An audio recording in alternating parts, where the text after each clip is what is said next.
气象署最新的路径来预测，凯米台风的中心将会贴近北海岸而过，这恐怕成为20年来第一个典型的西北台。什么是西北台？西北台往往带来严重的灾情。这个路径让专家想起了民国52年的格勒里台风，在当时造成了224人死亡，不能掉以轻心。路树被强风吹倒，勾住电线，应声断裂。2013的苏力台风造成淡水民宅停电，一片漆黑。如今这样的西北台噩梦，就怕又要重演。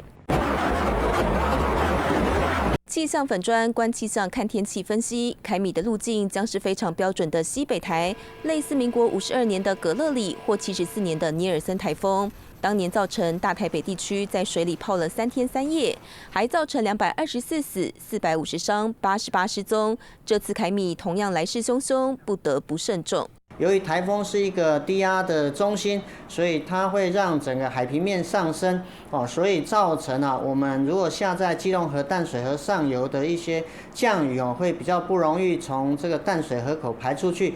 日本气象厅最新预测则有别于其他国家，研判凯米台风有可能从宜兰直接登陆，北基桃、宜花6个县市台风暴风侵袭几率都破80%。最高是基隆98%，台北、宜兰97%，新北96%，很可能达到停班停课标准。台风中心其实是非常接近我们这个东北角、基隆、北海岸这一带，当然也不排除中心有登陆的一个机会。虽然预测都还在变化当中，但凯米台风势必为台湾天气带来影响，提早准备才是上策。记者综合报道。